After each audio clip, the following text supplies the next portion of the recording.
All right. Shalom Aleichem, everybody. Welcome to our Wednesday class on Yalkut Yosef. We are up to Siman Daled, the halachot of Netilat Yadayim for the morning, washing our hands. So let's just a little bit of a recap. What we learned until now is when someone wakes up in the morning, there's some sort of ruach ra'ah, like an evil spirit that lays on his hands, and he has to remove it. Ideally, you could do it with the cup, but even if not, the 3 times 1 to each hand is sufficient, even if you do not have the cup. All right, so let's continue. Now he's talking about the order. I have a cup, I'm going to fill it up, then what hand gets washed first? This is first, the right hand should be washed. Now, if you're using the natlan, which is the right way, the better way to do it, then you take the natlan with your right hand and you fill up the water. After it's full, you transfer it to your left hand, and then he explains here how you play I call it the 6 game. 1, 2, 3, 4, 5, 6. But why? How come you hold it with your right hand, you fill it up, and then you give it to the left? So this is a concept of right as opposed to left. Right, we know, represents rachamim, Hashem's mercy. We say, Ki yeminecha peshuta lekabel shavim. Your right is open to receive us in tshuva, mercy. The left is considered the hand of judgments, right? Chachamim say, le'olam tieh smol ducha v'yamin mekarevet. The proper way of handling things is pushing away with the left, but pulling closer with the right. The balance between the right and the left is the right is always considered a merciful way, the hand that pulls in. So he says, you give from your right hand to the left, and you say, left hand, serve the right. In other words, what are you saying? The hand of judgment come under, you be a servant to the hand of the mercy, meaning let the hand of mercy be the stronger one, because in a spiritual matter here, we're trying to pull mercy upon us and show that the mercy is greater and more important than the judgment, and therefore the judgment serves the mercy. And you should do it 3 times, not in a row like we do on bread, but 1, 1, 1. Because that is the recipe to remove that ruach ra'ah. And you shouldn't do it 3 in a row like we said. And some say, he brings here an opinion that maybe you should even do 4 times and not 3, because 3 is sufficient to remove the evil spirit. However, if you still have drops of water on your hand after you finish, then the remainers, or whatever you want to call it, of that evil spirit is still on your hand, so maybe do a 4th time. So some say you have to do that, but it's not our minhag. It's our minhag. But he says, but if you want to tip so that you cover that opinion that maybe the drops on your hand are still there, then dry your hands very well, and then after your hands are fully dry and all the evil spirits up, then use your hands to wash your face, brush your teeth, whatever you want, touch yourself, be more comfortable, so that you completely remove those drops of water. But it's not a necessity to do it 4 times. 3 times is sufficient, but don't continue while your hands are wet to do your action. Dry your hands and then continue with what you want to do. All right, next halacha. What if you're a lefty? This came across us a lot of times. Do you change it or you do it like every person? So it says, even though you're a lefty, you have to do it like every other person. You shouldn't change the order, because even if you're a lefty, the left hand is still judgment and the right hand is still mercy. That does not change it. We want the judgment hand to serve the merciful hand. All right. Now he explains until where the netilah has to go.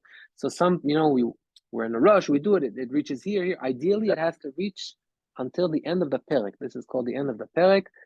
And you don't have enough water. Let's say you're on a trip and you have only a few cups left and a bunch of people that want to wash their hands. You don't have enough to do it up to here. Okay, at least cover your fingers up to here. It's called kishrei ha'etzbaot. It's like what we do on Yom Kippur. He's going to mention it here soon as well. But if you are able to lasig mayim mimakom tarov, if you are able to get that water, so some say wash until here now, but when you get to the source of water, then do the netilat yadayim properly, which covers the whole hand, and say the beracha. Right, so do just the first one to remove that evil spirit off your hands, but that's not sufficient for a beracha, is assuming that you know that you're able to say it somewhere else.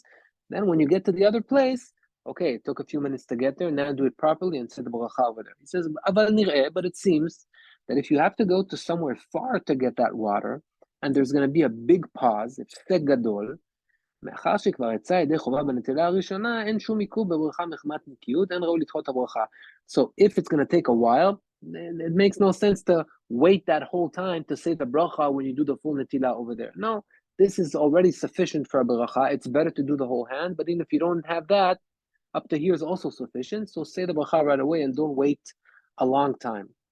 And he mentions here, and Tisha B'Av and Yom Kippurim, we wash only until here. Do we say bracha in Tisha B'Av and Yom Kippur when we do Netilah in the morning? We say, of course we say, but it's not the full hand still. So from here we understand it's sufficient up to here. It's just better up to there. If it's a short pause, go for it. But if it's a long pause, then better you do it right away, a bracha, even though you only washed half of your hand. Now, what does someone do when he has a cast or a bruise on his hand? It's covered with a cast. You should only wash the left hand, or let's say if your right hand is covered, only wash the hand that is available, and you still say the full beracha asher kideshanu al netilat yadayim. You say a bracha for washing both hands, even though you just washed one. You're not going to say al netilat yad for washing a hand. That's the way of the beracha, and we say the full beracha. Now, what happens if a person was awake all night? This is a very important point, because what makes us have to wash our hands? Why do we wake up in the morning and there's an evil spirit on our hand? Where did that come from? Did it come from the fact that we were asleep? Or did it come from the fact that a night went over our hands? What's the nafkamina? What's the case that would make a change? The case that he's bringing over here. A person that was up all night. He was up all night. He never slept. So if what brings that evil spirit on your hand is the fact that you slept, I never slept, maybe I don't have to do it. But if it's the night that brings it, that even though I didn't sleep, I still have to do the netila, right? So that's the background to this topic that we're talking about right now. So he says, if he was awake all night, there's a safek, we're not sure if he needs to do netilat yadayim in the morning to remove that evil spirit. And because we have that doubt, what do? We do the netilat yadayim. Yes, we do it, but we don't say the beracha, because as we learned many times, safek berachot leakel. When there's a doubt, if we need to say a bracha, we don't need to say a bracha, and the halacha is that we do not say the beracha.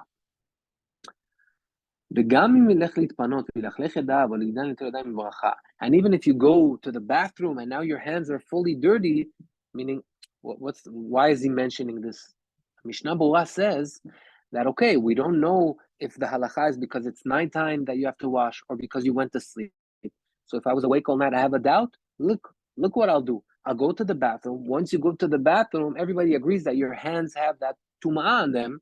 So maybe after that, I could for sure say the beracha with the netila. He says, no, don't rely on that. According to our opinion, you do not say the beracha even if you go to the bathroom. Because it's two different things, don't mix them up. But what happens throughout the night is a different story than what happens from the bathroom. But even though we have a doubt, the netila should still be done in the same way, which means 3 times to each side, right? And jump 1, 1, 1, 1. And if this happens, when is the best time to watch this? When is this relevant? Leil Shavuot, we stay up all night on Leil Shavuot, and on Leil Shavuot we want to do netilat yadayim. So when is the right time to do it? Should we do it in the morning? Should we do it in the middle of the night? Maybe at midnight? So he mentions that the best time to do it is Amud HaShachar. Amud HaShachar is 72 minutes before sunrise, right? That's a halachic time. You could look it up in his booklets or in my zamanim. There's something called Amud HaShachar. That's the right time where you see the first light coming out, but it's still not the full sunlight. It's still not the sunrise, the zericha.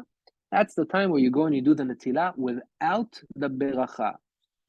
He says, but if you did that netilah before Amud HaShachar, okay, it's fine. You don't have to go later and do another netilah after Amud HaShachar. Once you already washed your hands, you covered it. But if you're asking when would be the best time to do it, that's the right time to do it, in Amud HaShachar. All right, now, what happens at the point of mid... Yes, Shalom Ilan. How is it? Just a random question, maybe it's off topic, but is there any, brought down any reason why we do 1, 2, 3 in the morning and then 3 for Hamotzi?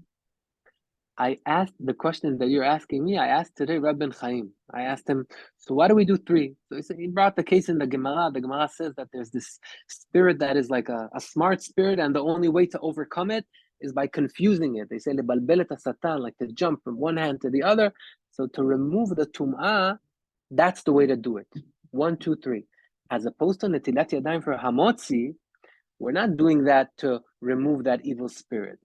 One day, B'ezrat Hashem, we'll get to Netilat Yadayim. But the reason why we do Netilat Yadayim before we eat bread is actually a very interesting reason.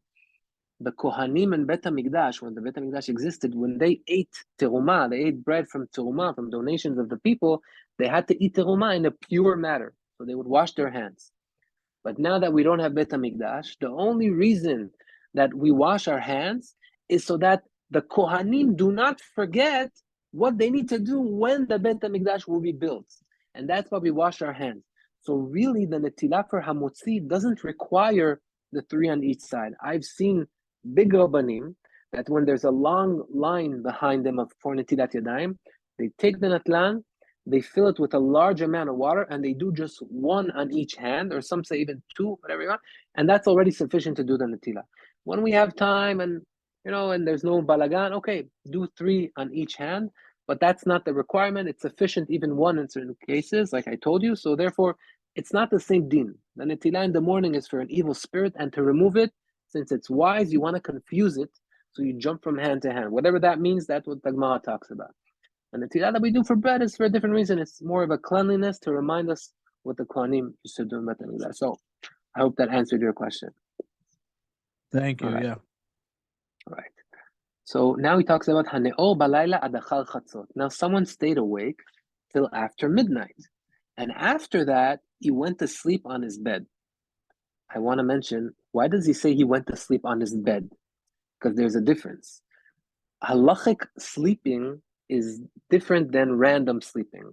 If someone sat on a chair in front of the computer and all of a sudden he fell asleep, and now he woke up, so does he have to do a netilah? Did the spirit hit his hands or not, right? Assuming that he went to sleep and when he woke up it was already dark. Did the darkness affect him?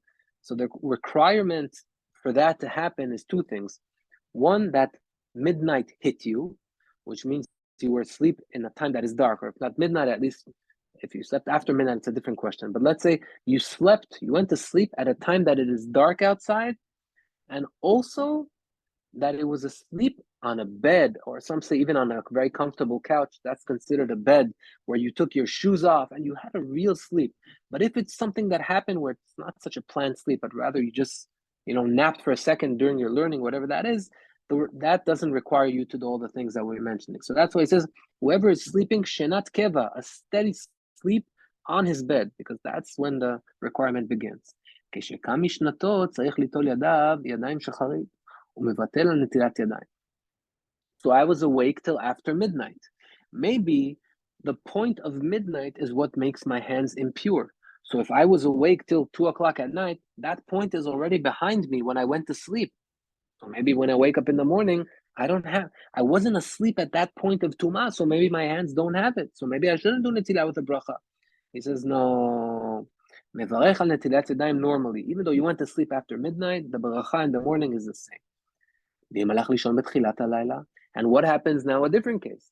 I went to sleep at 8, 9 o'clock, and I woke up before midnight. I woke up, let's say, at 11:10. What do I do over there? So let's see. So was I asleep in a comfortable manner while it was dark outside? Yes. But did the point of midnight go over me? No. So over here we have again a safek. Do I have to do the netilah with a beracha? With that? So since there's a safek in that case, he says, we do the netilah, but we don't do beracha. We do the netilah because at the end of the day, we were asleep while it was dark in a comfortable manner. But since we're not 100% sure whether the tum'ah comes from also passing midnight or not, therefore, we do it without a beracha. But he says, but if you want to be pushy and say, no, even though it's just 11 o'clock and I woke up, I want to say the beracha al netilat yadayim, he said, yesh lo al ma sheismoch. You have what to rely on because there is an opinion like that.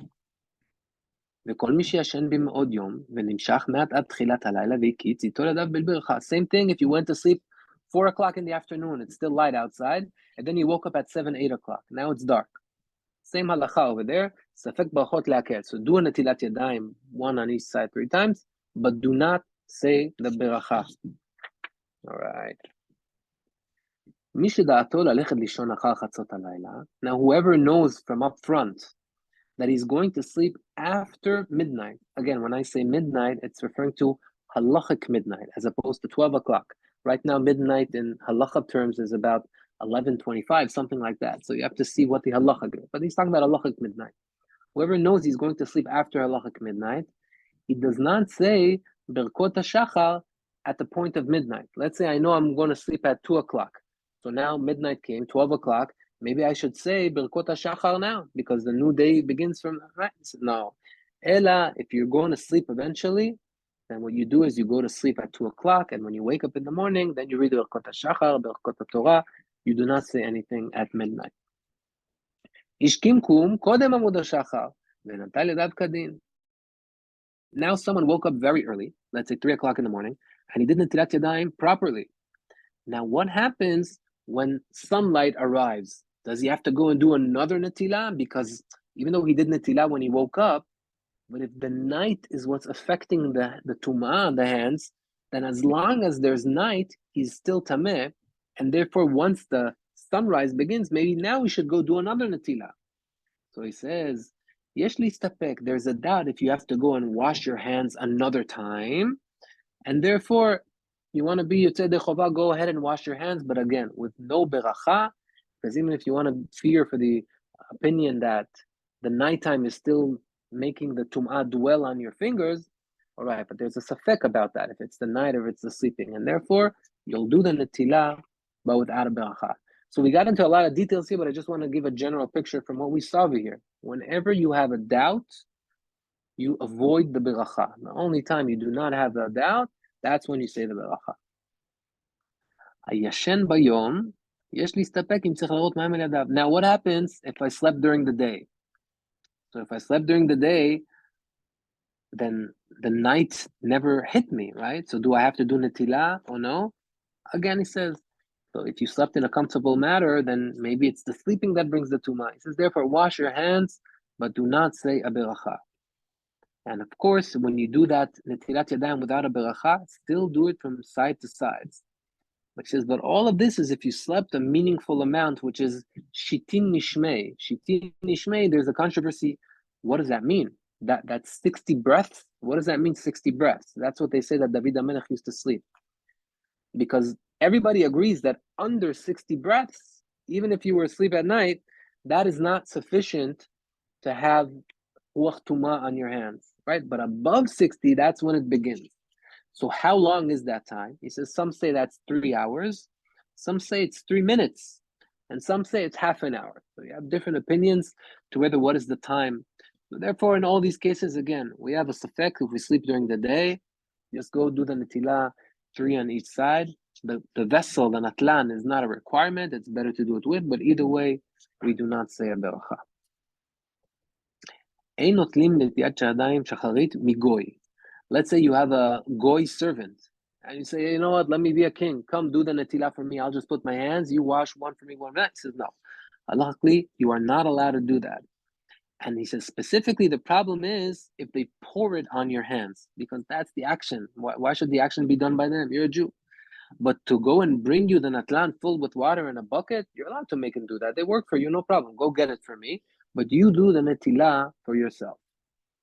It says v'gam katan, and even a small child is like 4 or 5 years old, that hasn't washed his hands for shacharit, then you want to teach him to do netilah to Abba. Hey, come, hold this and pour it on my hands. He says, no, do not. En litol mimeno yadayim ad she'itol techila. First, make sure that little boy did netilah, but he's not bar mitzvah.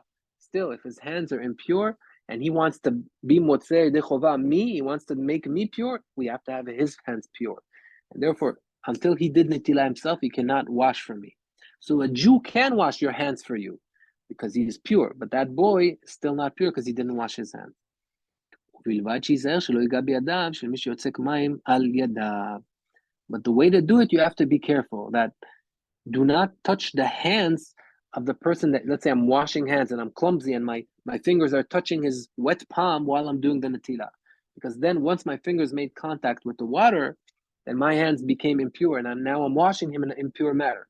So if you're going to wash someone else's hands, make sure that your fingers do not make contact with the person you are washing his hands. This is not relevant just for a baby. Even for a grown-up, I'm washing somebody's hand, do it from a distance. Don't make contact with his wet hands because that will make you impure. Then how could you wash him? Ziv, Yeah. sorry, another question. Is there any kind of tum'ah to the water that's on your hands? So in the beginning of the class, we mentioned that Rav Yitzchak brings an opinion that says that maybe in the morning I shouldn't do 3 netilot, but I should do 4 netilot. He says why? Because after 3 netilot, even though I remove the tum'ah from my hands, but since the water on my hands is still there and it has tum'ah in it, therefore I should dry my hands perfectly, and only after I dry them perfectly, then my hands are pure. Now I can take my hands and wash my face. But don't leave the drops from the natila on your hands and then continue into washing your face because they still have tum'ah. Was that what Oh, you're okay. referring to? Sorry. The drips of water from the natila. They have Yeah. the tum'ah. According to this, yes. So they have the tum'ah in them. All right. Where were we? The ishto she'inat Torah. Now what happens if a woman is nida? Is she allowed to prepare the water for her husband? So they say, yeah, she could prepare the water for him. But if his hands are under the faucet and she wants to do the 1, 2, 3 trick, that is forbidden. Because what is making him wash his hands? Her action, and she's impure. You cannot be washed by someone that is impure. If she gives you a cup and you do and wash yourself, she didn't make you wash your hands. She gave you the ability, but you did it. That is allowed. But if it comes from her strength, the halachic term is mikocha, from her strength. If it comes from her strength, that would be a problem. But he says, if she opens the water while his hands are not under the faucet, she just opened the faucet, she left. Now he comes and he does 1, 2, 3. That would be allowed because it's not considered that she directly washes his hand. However, what did she do? It's kind of like a grama. You know what a grama is in Ilchot Shabbat, where someone does something indirectly. The Shabbat clock is on, and I want to have the lights stay on for another hour. I push a chip up while the lights are still on. Yeah, not while they're off, while they're still on. And now instead of turning off in half an hour, it's going to turn off in 1 hour. I didn't turn on the lights, just indirectly I did something that caused it to be. There's grama, it's like a not direct thing. So that's what she does here. She's not directly washing his hands. She just turned on the faucet and left. After that, he put his hands under, and therefore it would be allowed. I want to ask the question. I'm not aware what the Kohanim do when they wash their hands. I guess it's later in the day. Do they do that also or no? Do they do what also? They say the prayer when they wash their hands or no? No. They don't say. They don't say Netilat Yadayim. I was going to say that Levi they have to be very careful then, because if their hand touches the pure hand, that doesn't apply to Kohanim. It's different. Okay. So you say something very interesting. According to the Sephardim, the Shulchan Aruch writes that the Leviim that go and wash the Kohanim's hands, they should wash their hands before they do the Netilah for the Kohanim. If you notice a Sephardi Levi that is very careful, he tries to wash his hands before he washes the Kohanim's hands so that his hands are pure when he washes their hands. The Ashkenazim say that today this is not really a requirement, and a lot of the Sephardim are also lenient because the Leviim, at the end of the day, in the morning, they did Al Netilat Yadayim. They already washed their hands and they're clean. And even the Kohen, most likely, his hands are still clean, but he goes to wash their hands because that's the service. That's the way to do it. All right, now I mentioned one of the comments here. He brings a Kaf HaChaim that says, Af she'amru she'en mishtamshim be'isha. He says, even though we said that you're not allowed to use a woman that is nida to wash your hands or for other cases, זה רק ברחיצה של תענוג והנאה שמדע לנחיבה. When is it forbidden, the Kaf HaChaim holds, that you're not allowed to use your wife while she's nida? When it's a washing of pleasure, all right? Let's say she's turning on the hot water while you're in the bath and you're taking a pleasurable bath. So he says, that's a problem. But he holds that when you do a netilat yadayim, it's a chiyuv, it's an obligation. This is an obligation to do a mitzvah. There's no pleasure in it. The whole fear, why do we Why do we not want our wives to wash our hands? Not because impurity, he says. We don't want to wash our hands because by doing an action for your husband, that brings closeness. Maybe in a few minutes, his mind will take him to different places and he'll do an impure action with her while she's nida. That's the fear. So the only thing she's forbidden to do is things that will make him want to be closer to her. But the Katz L'chaim holds that just washing your hands for you because you have to do the beracha, that's not an action of love. That's not an action of intimacy and closeness, and therefore he would allow. So although the Yalkut Yosef doesn't hold that psak, he holds that you shouldn't do it from a woman that is nida. However, he does bring in the opinions, the Kaf HaChaim, he respects him and brings in the opinion to show that maybe we should listen to him as well. All right. Misha Natalia, but by the way, this is an important thing. When Khatanim come to get married in our community and everywhere, they teach the Khatan and the Kala the dinim, the halachot of halchakot. Halchakot is how when a woman is nida, then a husband should take a few steps back so that it won't lead chas v'chalila to forbidden action. So even though, let's say, I'm just eating on the table with my wife right now, what's the problem with that? We're just eating. They say no. For example, put a siman, put something on the table that is usually not on the table. So while you're eating, you have a reminder, oh, she's nida, I shouldn't, try anything, right? So we see that there are actions that we do to stop each other from doing something worse. That's what the Kaf HaChaim is saying here. He's saying the netilat yadayim, some may say, it's an action of warmth and closeness, so maybe we should put a stop. He says, no, when it's a mitzvah, you don't need to stop it. Only when it's an action of closeness. Misha Natalia Dav Shacharit, whoever washed his hands in the morning for Shacharit, and after that, Chazar v'naga beyadav shemisha adayin lo natal, and then, you did netilat yadayim, and then someone walks to you and says, good morning, how are you? And he comes and he shakes your hand, but he didn't do netilat yadayim yet, but out of respect, he gave you his hand. Generally, you should know, don't touch anybody until you do netilat yadayim. The first thing you do, go wash your hands. As we said in the classes in the past, if you have to go to the bathroom, you can't say a beracha. Go wash your hands so that the tumah left your hands. Go to the restroom and then come and do another netilah, and with the second netilah, you do the beracha. But don't touch anybody. But in case that happened, you did the netilah, you said a beracha, and then a guy came and touched your hands, and he didn't do netilah yet. I have to go and do netilat yadayim again. I don't say a bracha this time. I already said it in the morning, but that caused my hands to be impure because I touched hands that were impure. All right. How are we with time? Oh, it's okay. One more minute. Let's do one more halacha b'ezrat Hashem. The obligation of doing netilah is not just for men. The women are obligated as well because it's not a mitzvah that is dependent on time. We know that there's something called mitzvot aseh she'azman gerama. Mitzvot are dependent on time. For example, Sukkot. We have it once a year. It's 1 week a year where we have to go and sit in the sukkah. It's dependent on time. It has a specific date. Mitzvot that are dependent on time, and there are mitzvot aseh, a positive commandment, like go build a sukkah, sit in it. Women are exempt. So maybe one would think netilat yadayim is also something dependent on time. Maybe you do it every morning, right? He says no. It's not a mitzvah that is dependent on time. And the women, just like the men, they wash their hands while they are wet. They say the beracha, and the second they finish the beracha, they start drying their hands.